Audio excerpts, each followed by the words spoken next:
हमारे प्रिय छात्रों, मेरे YouTube चैनल में आप सभी छात्रों का स्वागत है। इस वीडियो में प्रतिशत के कुछ और टाइप जो अभी बाकी है उसको प्रारंभ करने जा रहे हैं। इससे पहले प्रतिशत का हमारा 3 वीडियो पार्ट 1, पार्ट 2 और पार्ट 3 हमारे YouTube चैनल प्रभात सर छपरा पे अपलोड है। और ये जो प्रतिशत का वीडियो होगा इसमें हम आपको बताएंगे पास फेल से संबंधित प्रश्न, अनुपात में दे देता है उसमें प्रतिशत ज्ञात करना, तो इसमें भी हम सारे इंपॉर्टेंट टाइप को कवर करेंगे। तो आप सभी छात्रों से अनुरोध है कि इस वीडियो को शुरू से लास्ट तक देखें ताकि प्रतिशत से संबंधित हर एक प्रश्न आप एग्जाम में आसानी से बना पाए। चलिए, इसमें सबसे पहले पास फेल से संबंधित प्रश्न हम बोर्ड पे लिख रहे हैं और उसको बता रहे हैं कि बिल्कुल आसान तरीके से कैसे बनाया जाएगा।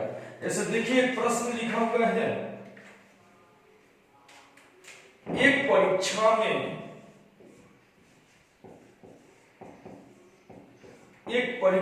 में एक छात्र 35% अंक लाता है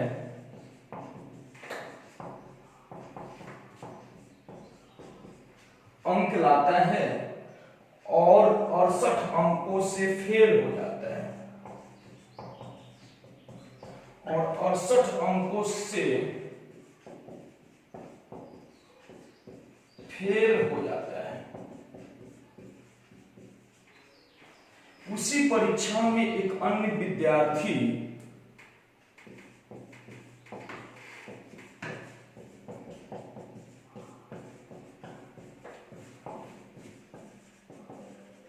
उसी परीक्षा में एक अन्य विद्यार्थी 40% अंक लाता है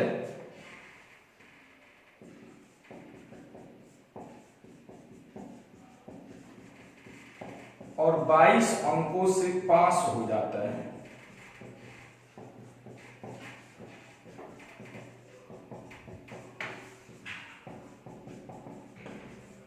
तो परीक्षा कुल कितने अंक का है?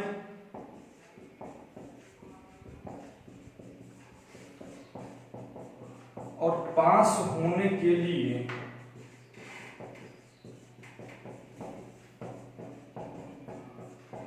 कितने अंक चाहिए? देखिए, यही प्रश्न है। इस टाइप के प्रश्न अक्सर आप एग्जाम में देखते होंगे। इसमें हम 2 प्रश्न को ऐड किया, एक तो परीक्षा कुल कितने अंक का है और दूसरा पास होने के लिए कितने अंक चाहिए। तो आपसे कभी पूछ देगा कि पासिंग मार्क्स बताइए, कभी पूछ देगा टोटल मार्क्स बताइए। तो हम एक ही प्रश्न में दोनों टाइप को कवर कर लिए ताकि आप आसानी से इसको बना पाए।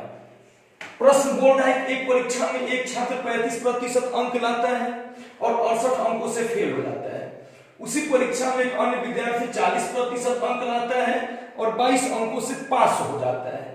तो परीक्षा कुल कितने अंक का है और पास होने के लिए कितने नंबर चाहिए? तो मेरे प्यारे बच्चों, पहला जो छात्र है वह 35% अंक लाया है और 68 अंक से फेल हुआ है।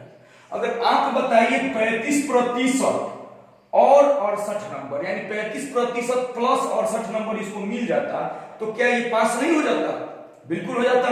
तो पासिंग मार्क्स तो पता चल गया, 35% में 68 नंबर जोड़ देंगे तो पासिंग मार्क्स हो जाएगा।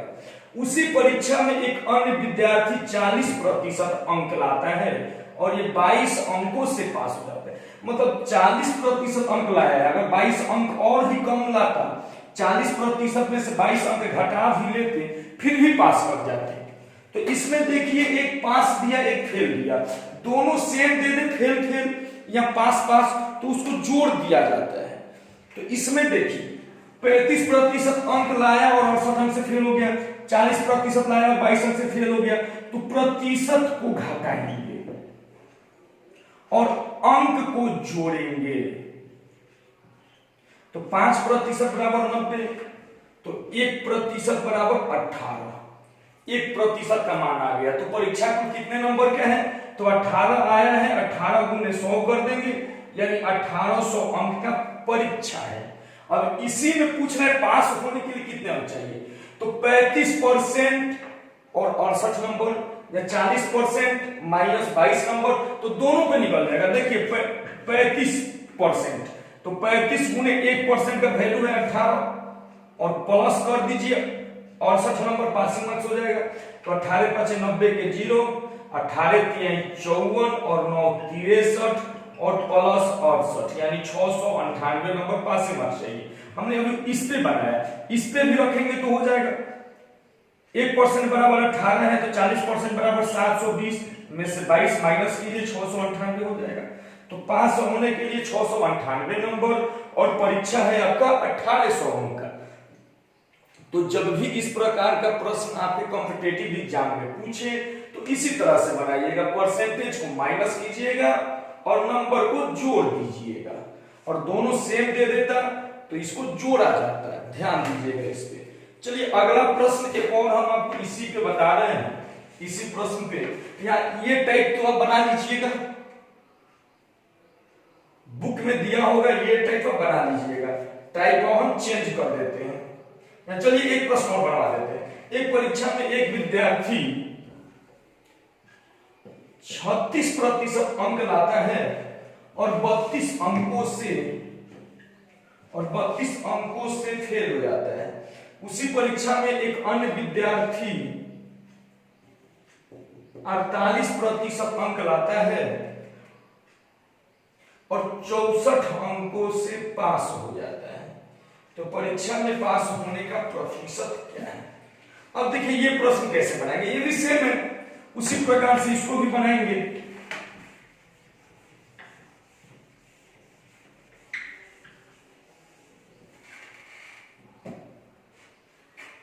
छत्तीस प्रतिशत लाया और प्लस 32 अंक रहता तो पास कर जाता।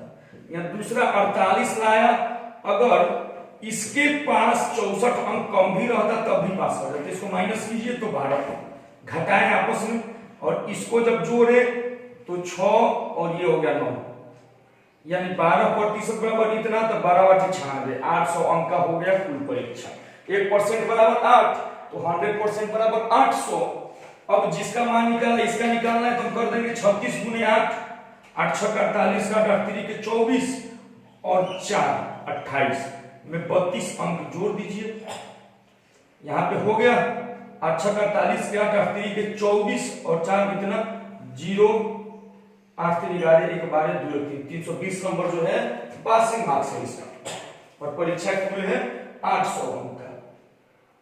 उम्मीद है कि इस प्रकार से आप बना लीजिएगा। क्लियर? अब आइए इस पे भी रखते तो मान आपका आ जाता। अब हम टाइप चेंज कर रहे हैं, अगले टाइप में आइए। अगला टाइप जो हम बताने जा रहे हैं ये भी काफी इंपॉर्टेंट है आप सभी कॉम्पिटिटिव छात्रों के लिए। और यदि आप वीडियो देख रहे हैं तो कॉपी कलम आपके पास होना चाहिए ताकि आप साथ में उसको बनाते भी चले। देखिए अगला प्रश्न है 80 केजी कॉपर और जिंक के मिश्रण में 80 केजी कॉपर और जिंक के मिश्रण में 80 केजी कॉपर और जिंक के मिश्रण में 90% कॉपर है। कुछ मात्रा में जिंक उसमें मिला दिया जाता है, कुछ मात्रा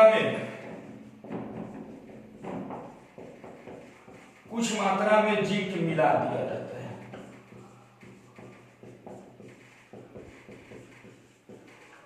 कुछ मात्रा में जिंक मिला दिया जाता है उससे तो कॉपर 60% हो जाता है। कॉपर 60% हो जाता है तो कितना केजी जिंक मिलाया गया? तो कितना केजी जिंक मिलाया गया? ये भी काफी महत्वपूर्ण प्रश्न है परीक्षा की दृष्टि से। अब सभी छात्रों के एग्जाम में ये पूछा जाता है। यकीन न हो तो आप कोई भी प्रैक्टिस से पलट के देखिए, ये प्रश्न मिल जाएगा। तो सबसे पहले देखिए बनाएंगे कैसे। कॉपर और जिंक का मात्रा निकालेंगे। कॉपर और जिंक कुल तो 80 केजी है, यहाँ पे प्रश्न बोला है और 90% अगर कॉपर है तो 10% मेरा जिंक हो गया। कट करेंगे तो 9:1 बराबर 80। अब इसको बांटना है तो बांट दीजिए, 9 और बटा में 10 नीचे जोड़ के लिखते हैं गुने 80, तो इससे कट गया 8 बार, यानी 72 केजी मेरा कॉपर हो गया, तो 8 केजी मेरा जिंक हो गया। समझ में आया? 90% मेरा कॉपर था, तो 90% था तो परसेंटेज में भी निकाल लेते, 90/100 गुने 80 कर देते तब भी आ जाता। तो 72 केजी कॉपर हो गया और 8 केजी ये हो गया। जब 90 में 72 कॉपर हो गया तो 8 केजी ये हो गया। अब बोल रहा है कि कुछ मात्रा में जिंक मिला दिया गया। ये जिंक मिलाया गया है, कॉपर से कोई मतलब नहीं है। कुछ मात्रा में जिंक मिला दिया गया तो अब ये 60%, यानी अब जो ये 72 केजी है ना, ये 60% का मान हो गया जब इधर से ये मिला दिया गया। तो अब मेरा हो गया 60% बराबर 72, तो 1% बराबर 72/60 गुने 100 कर दीजिए। 1 0 से 1 0, 6 से हो गया 12, यानी अब 120 केजी हो गया। तो मेरे प्रिय बच्चों, पहले था 80, अब हो गया 120, यानी 40 केजी कॉपर मिलाया गया, यानी जिंक मिलाया गया। समझ में आ रहा है? पहले मेरा देखिए प्रश्न बोला कि 80 केजी में 90% कॉपर और 10% जिंक, तो इसको जब अलग अलग बांटे तो 90% था तो 72 केजी कॉपर हो गया और 8 केजी जिंक हो गया। बोल रहे कुछ मात्रा में जिंक मिला दिया गया। जब जिंक मिला दिया गया तो कॉपर 60% हो गया, तो 60% बराबर 72 केजी, तो 1% बराबर 72/60 और कुल निकाले गुने 100 तो 120 हो गया। मतलब मिलाने के बाद अब कुल मिश्रण हो गया 120। तो 120 में से जब 80 माइनस किए तो 40 केजी और कॉपर डाल दिया गया। इसी प्रकार से इस प्रश्न को बनाया जाता है। उम्मीद है समझ में आ गया होगा। अब देखिए इसी से संबंधित अगला प्रश्न, 120 केजी कॉपर और जिंक के मिश्रण में 80% कॉपर है, कुछ मात्रा में जिंक मिला दिया गया जिससे अब ये 40% हो जाता है। तो कितना केजी जिंक मिलाया गया, ये भी सेम प्रश्न है। सेम प्रश्न है, देखिए इसको कैसे बनाएंगे।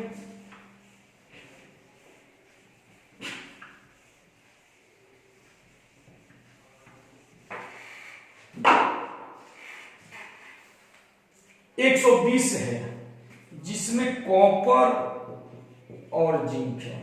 कॉपर है 80 तो जिंक हो गया 20। इसको जब बांटिएगा तो 80 और बाटा में कुल 100 और गुने 120, ये हो गया 4, ये हो गया 5, 5 से इसको काटिए, 5 गुना 10, 5 चौके 20, यानी ये हो गया मेरा 96 केजी। 96 जब 120 में 96 ये हो गया तो 24 केजी ये हो गया। क्लियर है? अब इसके बाद देखिए, इसके बाद प्रश्न में बोल रहा है कि कुछ मात्रा में जिंक मिला दिया गया, जिंक मिलाया गया है, तो अब कॉपर 40%, यानी ये जो 96 है अब ये 40% का मान है। 40% बराबर 96, तो 1% बराबर 96/40 गुने 100 कर दीजिए, तो ये हो गया मेरा 2, ये हो गया 5। 2 से इसको कट किए तो 2 चौके 8 और 2 8 16 गुना कीजिए, 8 × 40 के 0, 5 चौके 20 और 4 24। अब कुल मिश्रण 240 केजी है और पहले था 120 केजी, तो 240 में से जब 120 माइनस कीजिएगा तो 120 केजी और जिंक मिलाया गया। इसी प्रकार से इस प्रश्न को बनाया जाता है। उम्मीद करते हैं कि समझ में आ गया होगा। ये प्रश्न कभी कभी तरबूज पे भी दे देता है आधारित। अभी एक तरबूज का इतना वजन है, सूख जाने के बाद इतना हो जाता है, तो कितना केजी उसमें रॉ मटेरियल है, तरबूज पे भी दे देता है। आइए तरबूज वाला प्रश्न बनवा लेते हैं। और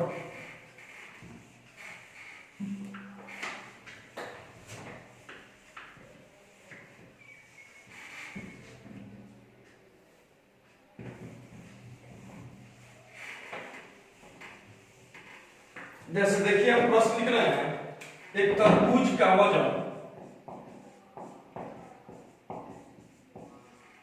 एक तरबूज का वजन 20 केजी है जिसमें 90% पानी है,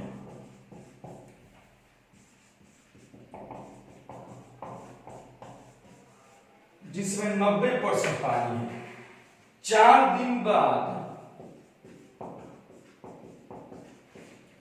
4 दिन बाद कुछ पानी 4 दिन बाद कुछ पानी इसमें से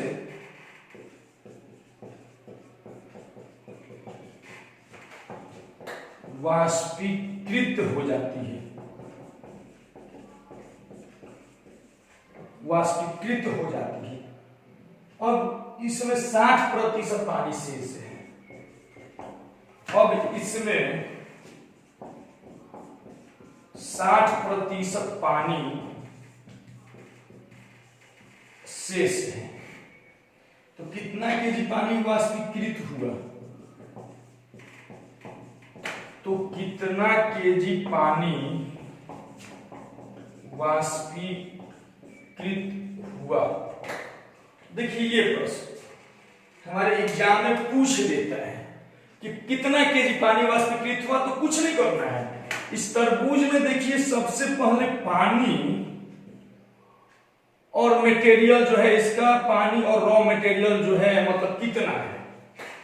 देखिए 90% जब पानी है तो 10% रॉ मटेरियल है और 20 केजी वजन है, तो हम निकालेंगे तो 18 केजी ये हो जाएगा और 2 केजी हो जाएगा। देखिए निकाल लेते हैं 90/10 100, क्योंकि 90% और कुल 100 बटा जब हम 20 करेंगे तो 1 0 से 1 0 ये हो गया 2 और ये हो 10 से ही हो गया 2 बने नहीं 18 केजी और 2 केजी। बात लीजिएगा यहाँ पे, अगर जिसको अभी भी समझ में नहीं आया, 90% पानी है तो 90/100 नीचे कुल जोड़ के लिखा जाता है और गुने 20, 1 0 से 1 0 10 गुने 20 9 दूनी 18 ये तो 2 केजी ये। 4 दिन बाद कुछ पानी इसमें से वाष्पीकृत हो जाता है, यानी पानी कुछ उड़ गया, पानी कुछ उड़ गया तो अब इसमें 60% ही पानी शेष है, मतलब अब 60% ही इसमें पानी है। मतलब अब ये जो 2 केजी है, 2 केजी जो है अब ये 40% बराबर 2 केजी है, क्योंकि अब जो इसमें से वाष्पीकृत हो गया तो पानी 60% हो गया। ये तो जीव करते हैं, इसमें कोई अंतर नहीं आया है। तो जब 60% पानी हो गया तो ये रॉ मटेरियल में 40% हो गया, तो 40% बराबर 2 केजी, 40% बराबर 2 केजी, तो 1% बराबर 2/40 और गुने 100 कीजिए तो 2 से ये हो गया आपका 20 और 20 से ये 5, यानी इसमें से 5 केजी पानी जो है वाष्पीकृत हुआ है, 5 केजी पानी जो है वाष्पीकृत हुआ है। तो आप कीजिए क्या, 20 में से 5 घटा दीजिए, 20 में से 5 तो हो गया आपका 15 केजी पानी, यानी अब ये 5 केजी हो गया और कुल था 20 में से 5 माइनस किए तो 15 केजी पानी जो है वाष्पीकृत हो गया है। जो 5 आया मेरा उतना बराबर 5 मान आया, टोटल था 20 यानी अब 5 के बराबर हो गया, तो इसमें से 15 केजी पानी वाष्पीकृत हो गया। इस प्रकार से इस प्रश्न को आप बना लीजिएगा जब भी पानी वाला। मेन इसमें ये जीव करते हैं, इसमें ध्यान रखना है कि जो फिक्स है उसको फिक्स ही मान लेना है। क्लियर है? अब देखिए इससे रिलेटेड अभी अंक से भी प्रश्न पूछा जाता है। अंक वाला प्रश्न आप देखिए, तरबूज वाला बना लीजिएगा। इसमें रॉ मटेरियल जेव करते हुए पानी अप एंड डाउन होता है, इस पे आप ध्यान दीजिएगा। अभी रॉ मटेरियल तरबूज दे देगा, कुछ भी दे देगा, कुछ तो समझ के बना लीजिएगा। अब अगला प्रश्न देखिए, दिया हुआ है एक आदमी अपने आय का, काफी इंपॉर्टेंट प्रश्न ये भी, एक आदमी अपने आय का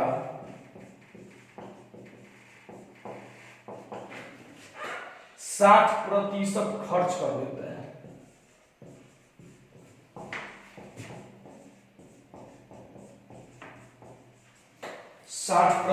खर्च कर देता है यदि उसकी आय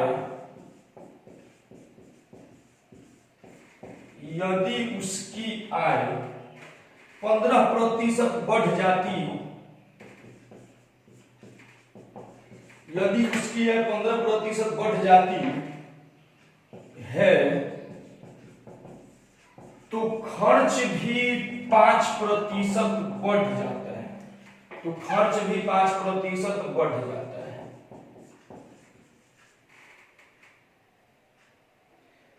तो उसके बचत में कितने प्रतिशत की वृद्धि हुई? तो उसके बचत में कितने प्रतिशत की वृद्धि हुई? देखिए ये प्रश्न काफी इंपॉर्टेंट प्रश्न है ये, और अब सेट में देखिएगा टफ लेवल के एग्जाम में ये प्रश्न पूछ देता है कि इसको बनाएंगे कैसे। तो ये प्रश्न बनेगा कैसे? सबसे पहले देखिए आदमी का कुल आय जो है, आदमी का एक साइड, जैसे एक आदमी सबसे पहले उसका कुल इनकम 100 है, कुल आय, अभी उसका कुल आय जो है आदमी का 100 है। तो एक आदमी अपने आय का 60% खर्च कर देता है, कुल आय 60 है, खर्च किया 60, तो बचत किया होगा 40। क्योंकि एक आदमी अपने आय का 60% खर्च कर देता है, कुल आय 100, 60 खर्च किया तो बचत 40 किया। क्लियर है ना? कुल आय में से खर्च को घटा देंगे तो बचत हो जाएगा। तो कुल आय का 60%, कुल आय 100, जिसका 60 खर्च किया, बचत 40। अब बोल रहा है, अब ये पहले था, अब उसका जो कुल आय हुआ, यदि उसकी आय 15% बढ़ जाती, कुल आय अब 115 हो गया, 15% बढ़ गया, तो खर्च भी 5% बढ़ जाता है। मेरे प्रिय बच्चों, यहीं पे गलती होती है, यहीं पे कीजिएगा। क्या 60 है तो बच्चे जो है उसके खर्च को 65 कर देते हैं, ये गलती मत करना। प्रश्न बोला है उसकी आय 15% बढ़ जाती है तो खर्च भी 5% बढ़ जाता है, यानी 60 का 5%, 60 का 5%, 10 से 10, 5 गुना 10, 2 से 3, यानी 3 बढ़ा, 60 था तो 63 हुआ। 60 का 5% 3 होगा, क्योंकि 60 का 10% 6 होगा, तो 5% 3 होगा, तो उसका खर्च भी 5% बढ़ जाता है, मतलब खर्च का 5%। कुल मत कर देना, 100 मत मान लेना और 5 मत कर देना, गलती यही तो होती है। तो अब बचत निकालना है, तो यहां पे बचत हो जाएगा 52। तो अब देखिए उसके बचत में कितने प्रतिशत की वृद्धि हुई, तो दोनों का अंतर हो गया 12 गुने 100 और बटा पहला हो गया 40, ये 2 और ये 5, 2 से 6, यानी 30% की वृद्धि हो गई, 30% की वृद्धि हो गई। तो मेन यही खर्च बांटने में परेशानी होता है। बिल्कुल बढ़िया से देख के आप इस खर्च को बांट लीजिएगा, जितना खर्च बोले खर्च का प्रतिशत निकालिएगा, कुल प्रतिशत आप मत निकालिएगा। तो देखिए कुल आय 100 हुआ तो खर्च 40 और बचत, खर्च 60 बचत 40, कुल आय में 15% की वृद्धि हो गई तो 115, जिससे खर्च में 5% यानी 60 का 5% यानी 63। तो जब कुल आय में से खर्च को घटाए तो बचत आ गया, पहले बचत था 40, अब बचत हो गया 52, दोनों का अंतर 12, तो 12 गुने 100 और बटा पहला 40 रखे तो 30% की वृद्धि हुई। इस प्रकार से इस प्रश्न को बनाइएगा। इससे चलिए अभी हम एक और प्रश्न करवाते हैं, और आप बिल्कुल इस टाइप के प्रश्न ढूंढ के बनाइएगा, हमारे एग्जाम में पूछे जाते हैं।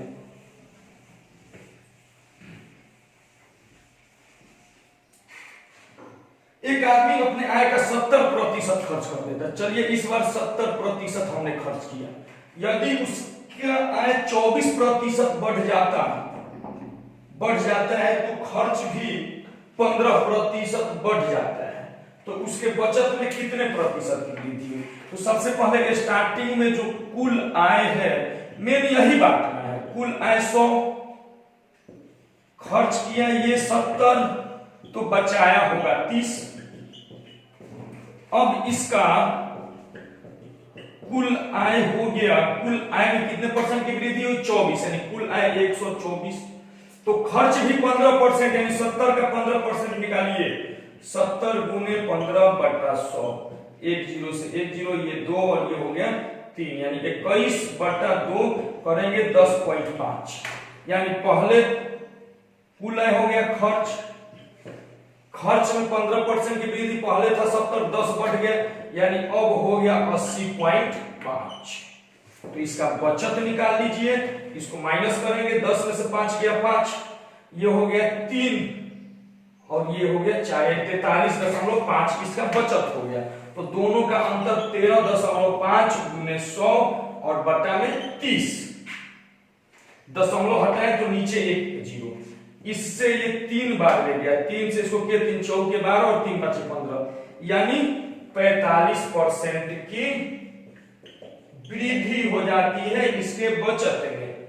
इस प्रकार से आप बचत और खर्च से संबंधित प्रश्न को बना लीजिएगा। उम्मीद करते हैं ये टाइप समझ में आया होगा। अब अगले वीडियो में और भी बहुत सारे टाइप हम आपको बताएंगे। वीडियो बड़ा ना हो जाए इसलिए इसमें इतना ही 4 या 5 टाइप बता के हम इस वीडियो को खत्म कर रहे हैं। हमारे अगले वीडियो में भी आप बने रहिएगा, और जितने लोग हमारे नए व्यूअर हैं यानी पहली बार वीडियो देख रहे हैं, वे इस चैनल को सब्सक्राइब जरूर कर लें, और जो हमारे पुराने व्यूअर हैं वो ज्यादा से ज्यादा इसको शेयर करें ताकि अधिक से अधिक छात्रों के पास पहुंचे। धन्यवाद।